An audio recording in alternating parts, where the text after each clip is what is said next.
সুপ্রিয় শিক্ষার্থী বন্ধুরা, তোমরা বোর্ডের দিকে তাকাও।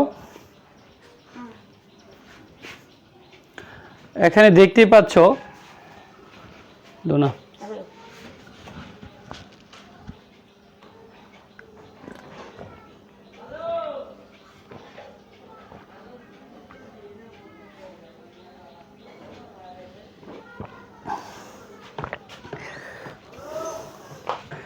যে আমরা আজকে বীজগণিতীয় ভগ্নাংশ আলোচনা করছি। অষ্টম শ্রেণী অধ্যায় 5। তো প্রথমে প্রশ্নটা ছিল বীজগণিতীয় ভগ্নাংশ কি। আমরা এর মাঝে একটা উদাহরণ দিয়েছিলাম, এটা তোমাদের এখানে হয়তো লাইট হয় নাই। ভগ্নাংশ কথাটা হচ্ছে ভগ্ন যোগ অংশ। ভগ্ন মানে ভাঙ্গা, ভাঙ্গা যোগ অংশ ভগ্নাংশ।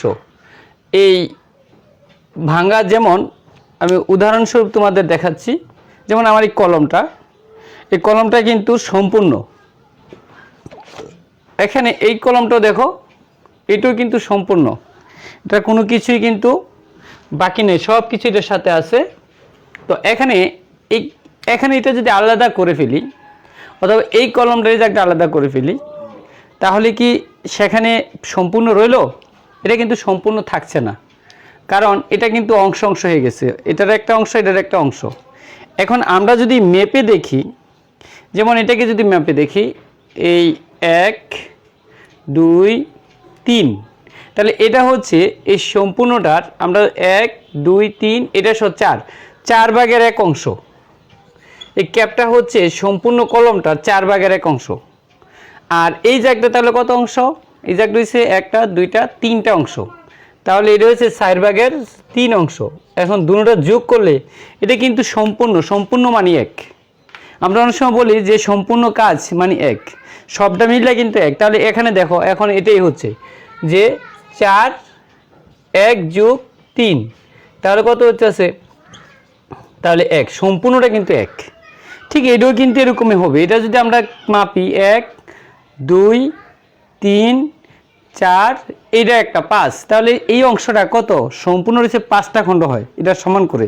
তাহলে 5 ভাগের 1 হচ্ছে যে এই অংশটা, আর এই অংশটা কত? তাহলে এই অংশটা হচ্ছে 4টা অংশ, তাহলে 5 ভাগের 4 যোগ করে দেখো, 5 ভাগের 5 সম্পূর্ণটা কিন্তু 1। তাহলে এই হচ্ছে যে ভগ্নাংশ। তো এখন এগুলো তো আমরা পাটিগণিতে দেখেছি। এখন বীজগণিতে আমরা কিভাবে দেখব? যদি m ও n দুইটি বীজগণিতীয় রাশি হয়, তবে m/n কে বীজগণিতিক রাশি ভগ্নাংশ বলা হয়, যেখানে n ≠ 0। এটা হচ্ছে যে বীজগণিতীয় ভগ্নাংশ। তো এবার আমরা ভগ্নাংশের লঘিষ্ঠকরণটা আমরা জানব। লঘিষ্ঠকরণ কি তোমরা নিচু ক্লাসে পড়েছো, আমি সপ্তম শ্রেণীতে পড়িয়ে থাকি যে লঘিষ্ঠকরণটা কি।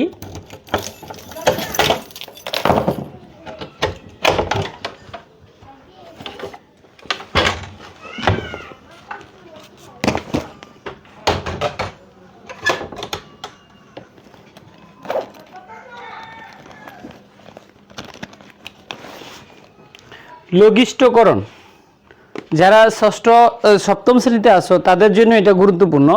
ভগ্নাংশ সপ্তম শ্রেণীতে আছে তাদের জন্য কিন্তু ভগ্নাংশ গুরুত্বপূর্ণ। তোমাদের এই ক্লাসটা সপ্তম শ্রেণীর যারা আছো তাদের জন্য তারাও ফলো করতে পারো। ভগ্নাংশের লঘিষ্ঠকরণ লক্ষ্য করো, পাটিগণিতে আমরা এরকম দেখেছি। মনে করো 10 ভাগের 50, এটা একটা ভগ্নাংশ। তো এটা যদি আমরা আরেকটু করি, নিচে হর থাকবে এরকম যদি ভাবি, তাহলে 12 ভাগের 50। এই ক্ষেত্রে আমরা এই লবটাকে হর দ্বারা ভাগ, তাহলে ভাগ করলে আমরা এমন দুইটা সাধারণ উৎপাদক পাবো। যেমন 12 যদি ভাঙাই 6 দুগুণে 12, আর 50-এ 25 দুগুণে 50, এই দুই কিন্তু একটা সাধারণ আমরা উৎপাদক পেয়ে গেছি। সেই ক্ষেত্রে এটাকে কাটাকাটি করে আমরা বলি কাটাকাটি, তাহলে 6 ভাগের 25। এটাকে কিন্তু ছোটকরণ, লঘিষ্ঠকরণ মানে ছোটকরণ, অর্থাৎ তাদের মাঝে যে লঘিষ্ঠ সাধারণ গুণনীয়কটা আছে সেই গুণনীয়কটা দেওয়া ভাগ করে দিয়ে যে মানটা পাওয়া যায় তাই হচ্ছে লঘিষ্ঠকরণ। তো তোমাদের বইয়ের মধ্যে যেভাবে লেখা আছে, কোনো বীজগণিত ভগ্নাংশের লব ও হরের সাধারণ গুণনীয়ক থাকলে ভগ্নাংশটি লব ও হরের গসাগু দিয়ে লব ও হরকে ভাগ করলে লব ও হরের ভাগফল দ্বারা গঠিত নতুন ভগ্নাংশটি হবে প্রদত্ত ভগ্নাংশটির লঘিষ্ঠকরণ। তাহলে লঘিষ্ঠকরণ কথাটা আমরা কি লিখতে পারি? কোনো বীজগণিতীয় ভগ্নাংশের লব ও হরের সাধারণ গুণনীয়ক থাকলে, লব ও হরের সাধারণ গুণনীয়ক থাকলে ভগ্নাংশটি লব ও হরকে ওই সাধারণ গুণনীয়কটা দিয়ে যদি ভাগ করা হয়, ভাগ করার পরে যে মানটা পাওয়া যায় তাই হচ্ছে লঘিষ্ঠকরণ। যেমন এখানে কিন্তু সাধারণ গুণনীয়ক কথাটা আমি বলছি, তাহলে সাধারণ গুণনীয়ক মানে গসাগু, উভয়টার মধ্যে কমন আছে এরকম দিয়ে ভাগ করতে হবে। তো দেখো যেমন এই সংখ্যাটা নিজেরা একটু করে নিবা, আমি বলে দিয়েছি এত লেখাটা একটু দূর হোক। তো আমি যেমন একটা উদাহরণ দিচ্ছি, a cube B square minus a square B cube by a cube B minus A B cube. লক্ষ্য করো, আমরা যদি সাধারণ গুণনীয়ক বার করতে হয় তাহলে এই উৎপাদক বার করতে হবে। এটার কি করতে হবে? উৎপাদক বার করতে হবে। তো উৎপাদক বার করতে গেলে কি হয়, দুটোটার মাঝে কি কমন যায়? এ স্কোয়ার বি স্কোয়ার কমন যায়। কমন যাইলে এ মাইনাস বি থাকতেছে। আর এই দুইটার মাঝে কি কমন যায়? এ আর বি কমন যায়, তাহলে এ স্কোয়ার মাইনাস বি স্কোয়ার থাকতেছে। এই ক্ষেত্রে আমরা এটা উপরে যা আছে তাই রইল এ মাইনাস বি, আর নিচে আমরা লিখতে পারি এ প্লাস বি ইন্টু এ মাইনাস বি। একটু ফলো করো, আমরা যদি এটাকে এভাবে লিখি A B into A b a minus B, তাহলে এখন আমরা এ মাইনাস বি কাটা যাচ্ছে, এ মাইনাস বি এ বি কাটা যাচ্ছে, আর এ মাইনাস বি কিন্তু সাধারণ আছে, উভয় উৎপাদক আছে। সুতরাং এইভাবে ছোটো করার পর আমরা যে মানটা পাচ্ছি, তাহলে a b by a plus b. এই রাশিটার লঘিষ্ঠকরণ এটা, এই রাশিটার লঘিষ্ঠকরণ এটা। এখানে লব ও হরের গসাগুকে আমরা কি করছি, গসাগুটা হচ্ছে a b a minus b a b a minus b, এই গসাগু দ্বারা যদি ভাগ করি তাহলে a b by a plus b হচ্ছে। সুতরাং এটা হচ্ছে লঘিষ্ঠকরণ। তো এরকম লঘিষ্ঠ এর থেকে আর সহজ লঘিষ্ঠকরণ আমরা সপ্তম শ্রেণীতে পড়েছি, তোমরা পড়েছো। সপ্তম শ্রেণী যে সকল বন্ধুরা আছো তাদের জন্য আমরা সোজাসুজি নিতে পারি a b square c by A B c. যদি এরকম হয়, এখানে এ কিউব দেই, তাহলে এখন দেখো এটাকে আমরা কি করতে পারি, এখানে ধরো আরেকটা নিলাম ডি। তো এই ক্ষেত্রে সাধারণ কি আছে দেখো, এ ইন্টু বি ইন্টু সি লিখি, আর থাকতেছে ইন্টু কি আছে এর সাথে এ স্কোয়ার গুণ করলে এ কিউব, বি এর সাথে বি গুণ করলে বি স্কোয়ার, আর কিছু থাকে না, আর নিচে A B C into D. তাহলে এটা কাটা যায়, এটি হচ্ছে সাধারণ গুণনীয়ক, অর্থাৎ এ বি সি এবং এ বি ডি এই দুইটার মাঝে এ বি সি হচ্ছে সাধারণ গুণনীয়ক গসাগু। তাহলে এটা দিয়ে ভাগ করলে কি থাকতেছে, এ স্কোয়ার বি বাই ডি। এটাই হচ্ছে লঘিষ্ঠকরণ। তো তোমরা এইভাবে লঘিষ্ঠকরণ কথাটা বুঝে গেল। ভগ্নাংশ আমরা দেখলাম, বীজগণিতীয় ভগ্নাংশ কি, ভগ্নাংশের লঘিষ্ঠকরণ কিটা আমরা শিখলাম। আর সমস্যা থাকলে অবশ্যই আমাকে মেসেজে অথবা তোমাদের বার্তার মাধ্যমে পৌঁছাইবা। এইবার আমরা দেখব ভগ্নাংশের সাধারণ হর বিশিষ্টকরণ। মনে আছে সাধারণ হর বিশিষ্ট কিভাবে করতে হয়? ভগ্নাংশের সাধারণ হর বিশিষ্টকরণ, ভগ্নাংশকে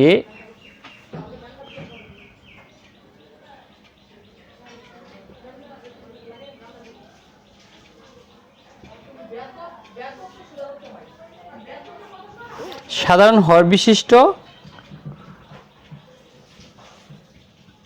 করণ।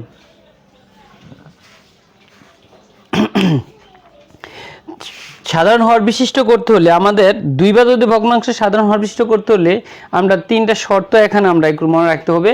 এক, তিনটি শর্তের এক এক হচ্ছে হরগুলো লসাগু নির্ণয় করতে হবে।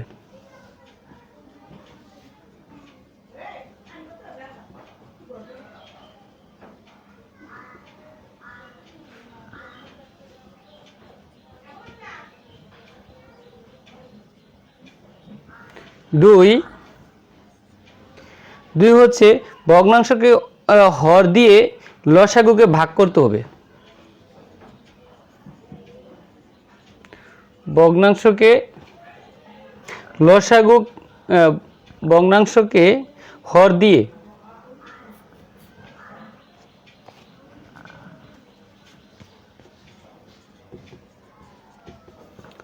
দিয়ে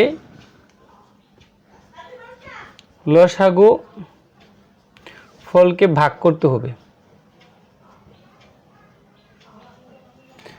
তাহলে প্রথমে আমাদের যে কাজটা করতে হবে, যতগুলা ভগ্নাংশ থাকবে, যেহেতু সাধারণ হর বিশিষ্ট ভগ্নাংশ, যেমন মনে করো 5/8, 5/3, 5/2, এখানে দেখো তিনটা ভগ্নাংশ, তিনটা ভগ্নাংশের প্রত্যেকটার বর কিন্তু 5, সুতরাং এটি সাধারণ হর বিশিষ্ট ভগ্নাংশ। তো এরকম হর বিশিষ্ট ভগ্নাংশের হরগুলোর লসাগু প্রথম পার করতে হবে। এটা তো মনে করো যখন আমাদের দেওয়া থাকবে তখন সাধারণ থাকবে না, কোনোটা বেশি কোনোটা কম থাকবে। তাহলে এখন করতে গেলে তাহলে কম বেশি যেই হরগুলো আছে তাদের লসাগু নির্ণয় করতে হবে। তারপরে ভগ্নাংশের হর দিয়ে যে ভগ্নাংশটি নেব তাদের হর দিয়ে লসাগু ফলকে ভাগ করতে হবে। এই ভাগফলটা কি হয়, সমহর বিশিষ্ট করতে হলে ওই ভাগফলটা যে ভগ্নাংশটা আছে তার লব এবং হরের সাথে গুণ করতে হয়। এইভাবে আমরা লিখব। তাহলে হর দিয়ে লসাগুকে ভাগ করা হলে যে ভাগফল পাওয়া যাবে, আমরা বলবো কি 3 নম্বরে প্রাপ্ত ভাগফলগুলো, প্রাপ্ত ভাগফল সেই ভাগফল দ্বারা, প্রাপ্ত ভাগফল দ্বারা ওই ভগ্নাংশের ভগ্নাংশের, আমরা ওই বলতে বলবো হর এবং লবকে গুণ করতে হবে। লব ও হরকে গুণ করতে হবে।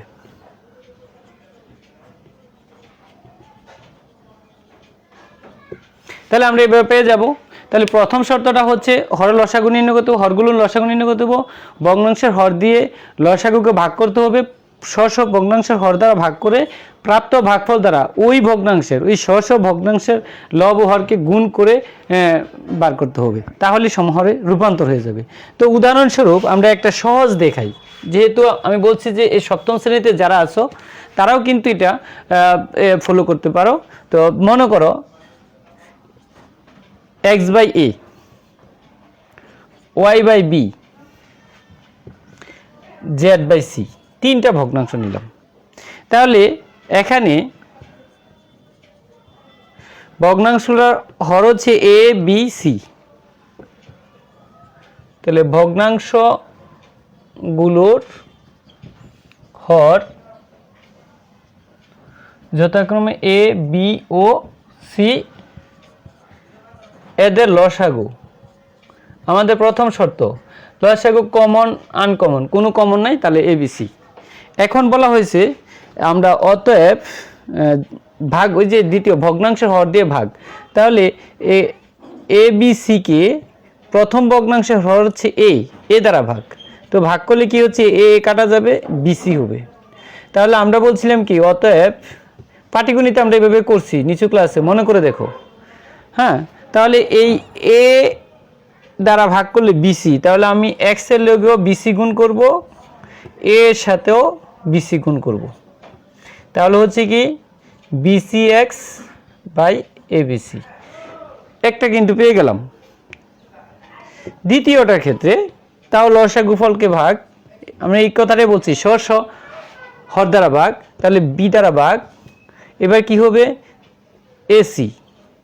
অতএব এই y/b কে y কে কি দ্বারা গুণ করব, AC দ্বারা, বিকেও এসি দ্বারা গুণ করব, গুণ করলে AC Y by A B C. তাহলে দেখো সেম হর হয়ে গেল। অনুরূপভাবে এ বি সিকে কোনটা দ্বারা ভাগ করব? সি দ্বারা ভাগ করব। তাহলে ভাগফল কি? A b.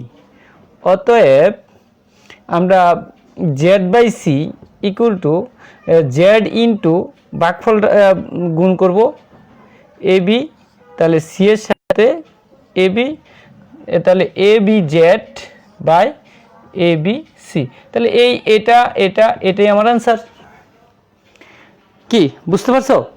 তাহলে সমহরে রূপান্তর করতে হবে, কারণ ভগ্নাংশের যোগ বিয়োগ গুণ ভাগ, বিশেষ করে যোগ বিয়োগ যখন আমি করতে যাব, ভগ্নাংশে সরল করতে যাব, তাহলে আমার এই সমহর বিশিষ্ট রূপান্তরটা কিন্তু আমাকে বুঝতে হবে। লসাগু করতে গেলে, সরল করতে গেলে, যে কোনো করতে গেলে আমার এই সমহর বিশিষ্ট ভগ্নাংশের রূপান্তরটা কিন্তু শিখতে হবে, খুব গুরুত্বপূর্ণ।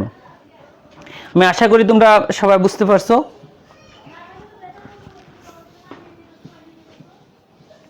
এবার আমরা আর কি নিয়ম দেখতে পাই? হ্যাঁ, আমরা এগুলোই দেখলাম। এরপরে আমরা ভগ্নাংশের যোগ বিয়োগ গুণ ভাগে চলে যাব। তো এখানে এই তোমরা ভগ্নাংশের যোগ ভগ্নাংশের বিয়োগ আমরা একই নীতিতে মোটামুটি হয়। তো আমরা বইয়ের অনুশীলনী চলে যাচ্ছি। এক্সারসাইজ 5.1।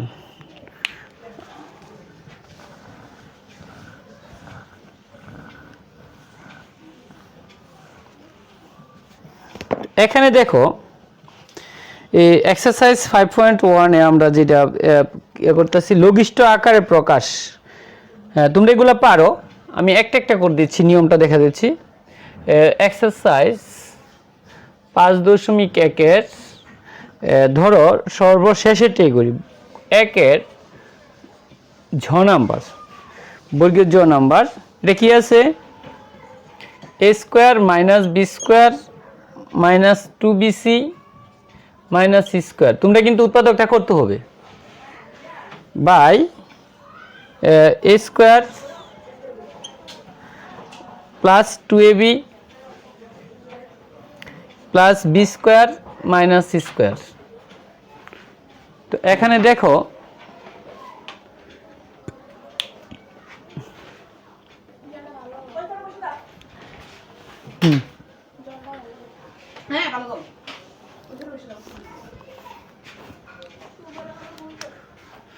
এখানে দেখো আমরা এটাকে উৎপাদকটা কিভাবে করব?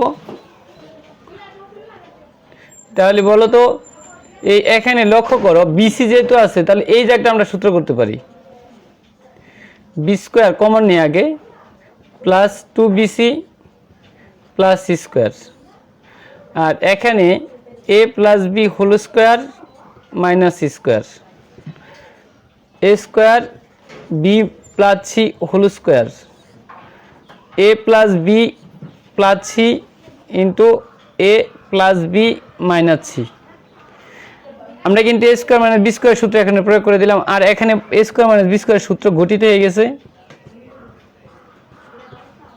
এ মাইনাস মাইনাসে প্লাসে মাইনাস বি মাইনাসে প্লাসে minus c by a plus b plus c a plus b minus c. তাহলে এই ভগ্নাংশটা কাটা যাচ্ছে, তাহলে a minus b minus c by a plus b minus c. এইটাই লঘিষ্ঠকরণ। দেখো কমনটা দিয়ে কিন্তু ভাগে গেছে, এতক্ষণ আমরা যে নিয়মটা দেখছি। তাহলে এইটাই আনসার। এবার সাধারণ হর বিশিষ্ট ভগ্নাংশ করতে গেলে আমরা একটা অঙ্ক করি, যে 2-এর ও নাম্বার, খুব গুরুত্বপূর্ণ একটা অঙ্ক, 2-এর ও নাম্বার। তো এখানে আমি একটু প্রশ্ন লিখি, এ বাই কি আছে,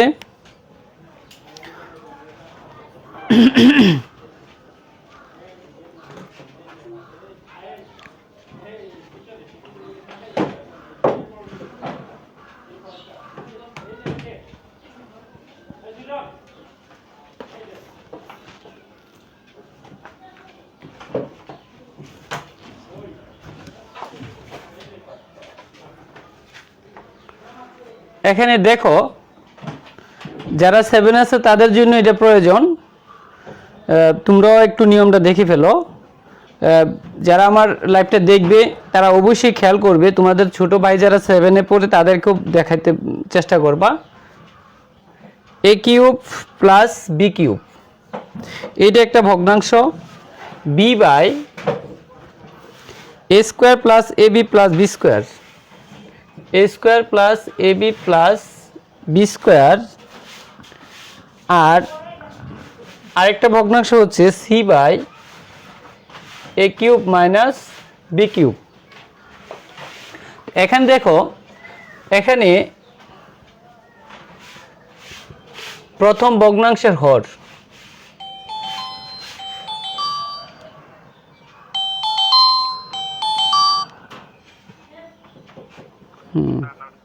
নমস্কার।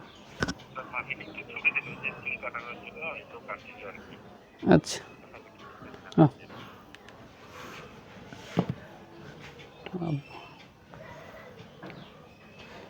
এখানে প্রথম ভগ্নাংশ কি আছে?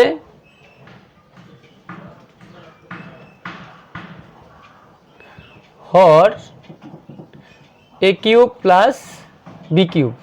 তাহলে এ প্লাস বি, এটার উৎপাদক একটা সূত্র আছে, যারা 7 আছে তারা কিন্তু এটা পরবর্তীতে পাইবে। এটা একটা সূত্র আছে, a square minus A b plus b square. দ্বিতীয় ভগ্নাংশের হর এটা আছে a square plus a b plus b square, এটা কোনোটাই হবে না। তৃতীয় ভগ্নাংশের হর এ কিউব মাইনাস বি কিউব, এটা আমরা উৎপাদক একটা সূত্র আছে। তাহলে এ square plus a b plus b square. অতএব ভগ্নাংশগুলোর হরগুলোর লসাগু আমরা বলবো, হরগুলোর লসাগু। তো লসাগুটা কি? Common uncommon, a plus b, আবার এটা আর a uncommon, a square plus a b, এটা মাইনাস হবে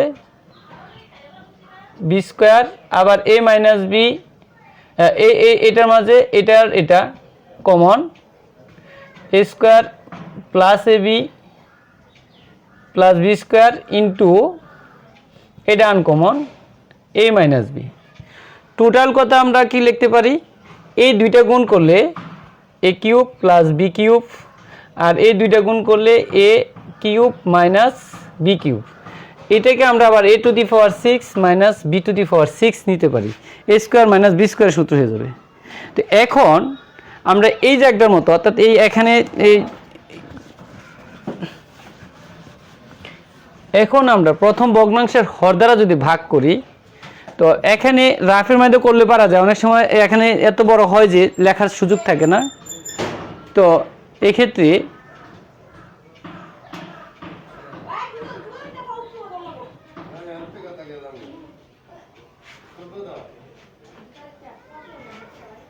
এখানে আমরা এই কোথায় এই লসাগু ফলকে এ কিউব, এটা দিয়ে যদি আমরা ভাগ করি, তো এটা দিয়ে এটা যদি কাটি, তাহলে a cube plus minus b cube. এখানে এটা যদি আমরা কাজ করি এভাবে, তাহলে অতএব তাহলে আমাদের এর সাথে কোনটা গুণ হবে? A cube minus b cube. আর এখানে আমরা লসাগু ফলটা a cube plus b cube into a cube minus b cube. এখন আমি এই জায়গাটা একটু মুছে ফেলি, তাহলে সমান a into a cube minus b cube, a to the power 6 b to the power 6। ঠিক অনুরূপভাবে তোমরা কি করতে পারবা? এখন পরবর্তী অংশটুকু বি বাই, আমরা যদি কি করব, এই এ cube plus b cube R A minus B into A square plus a b plus B স্কোয়ারকে এ square plus a b plus b square দ্বারা ভাগ করি, তাহলে ভাগফলটা থাকতেছে এ কিউব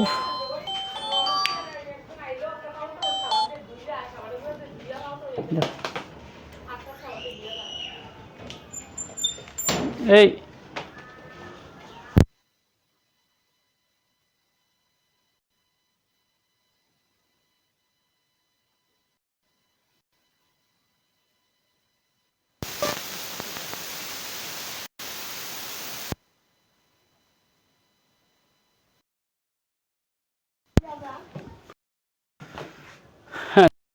এখানে কি থাকতেছে বি কিউব ইন্টু এ মাইনাস বি, এটা ভাগফল। তাহলে আমরা এখন অতএব দিয়ে কি লিখতে পারি, এই জন্য অনেক ভাগফল এটা সরাসরি ভালো লিখব বি বাই লিখব